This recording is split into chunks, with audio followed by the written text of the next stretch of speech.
നമസ്കാരം ഗൈസ്, ആർജിയാണ്. നമ്മളെല്ലാം കൂടി രാവിലെ നേരത്തെ എണീറ്റ് 6 മണിക്ക് എണീറ്റ് വീട്ടിൽ നിന്ന് ഒന്ന് നോക്കിയപ്പോൾ റബ്ബർ വെട്ടിയിട്ടില്ല.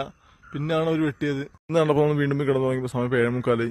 അവര് 6 മണിക്ക് 6:30 വിളിച്ചു പറഞ്ഞു അവർ വെട്ടി തുടങ്ങിയിട്ടുള്ളൂ എന്ന് പറഞ്ഞു. അപ്പൊ ഇനി റബ്ബർ പാടെടുക്കാൻ പണിയുണ്ട്. പണി നമുക്ക് എന്തായാലും ഒരു 10 മണിക്ക് തുടങ്ങുമ്പോൾ എന്തായാലും ഇനി എന്തായാലും പോയി ശ്രുതിനെ വിളിച്ചിടത്തോടെ കാരണം ഒരു 9 മണി 8 മണി 9 മണി പാടെടുക്കാൻ തോന്നുന്നു. ശ്രുതി എണീറ്റ് പോയി ഗൈസ്. ഞാൻ വെച്ചാൽ ശ്രുതി ഉറങ്ങായിരിക്കും. ഞങ്ങളെ പോയി പോകുന്നു. ശ്രുതി നമ്മളെ പറമ്പിൽ എവിടേക്ക് ഇരിപ്പുണ്ടാവും. ഇനിയിപ്പോ വരട്ടെ. ശ്രുതി വാഷ്റൂമിലൊക്കെ പോയി തിരിച്ചു വന്നു. രാവിലത്തെ കുക്കിംഗ് റെഡിയാണ്.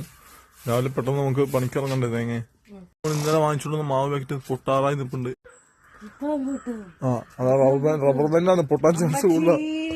റബ്ബർ ബാൻഡാണ് പൊട്ടിക്കഴിഞ്ഞാൽ തെറിക്ക് മാവ് സൂക്ഷിച്ചു ആണ്. അതേ കഴിച്ച് ഗർഭിണി ആയ പോലെ പൊന്തി നിൽപ്പുണ്ട്. മാവ് പൊട്ടിക്കഴിഞ്ഞാൽ ശ്രുതിയുടെ ഫേസ് ഫുള്ളും ഫേസിലടിച്ച പോലെ ഇരിപ്പുണ്ടാവും. അപ്പൊ ഞാൻ ഫേസിലടിച്ച പോലെ ഞാൻ ഒരടി തരും അങ്ങോട്ട്. അപ്പൊ അടിപൊളിയാവും. അവിടുത്തെ വിശപ്പിച്ച് നാട്ടം നടക്കാൻ വേണ്ടി ശ്രുതി കട്ടറടിച്ചിട്ടുണ്ട്. നോക്കാം, ഒന്നുകൂടി ചോക്കാം. ശ്രുതി കലത്തിൽ മാവ് വെച്ച് പക്ഷെ മാവ് കലത്തിന് പുറത്തായി പൊങ്ങി വന്നില്ലേ. ശ്രുതി എന്തായാലും ദോശ അപ്പത്തിന് അടച്ചു വെക്കണം. അടുത്ത അപ്പത്തിന് മാവ് വെച്ച് സെറ്റാക്കാൻ വേണ്ടി പ്ലാൻ ചെയ്തിരിക്കുകയാണ്. പെട്ടെന്ന് ഉണ്ടാക്കി വെച്ചിട്ടാണ് ഭക്ഷണം വെച്ചിട്ട് പണിക്ക് ഓടാനായിട്ട്. അവരിപ്പോ വിളിക്കും മിക്കോറും എടുക്കാൻ നോട്ട്. ആ സമയത്തും മാവ് തേങ്ങ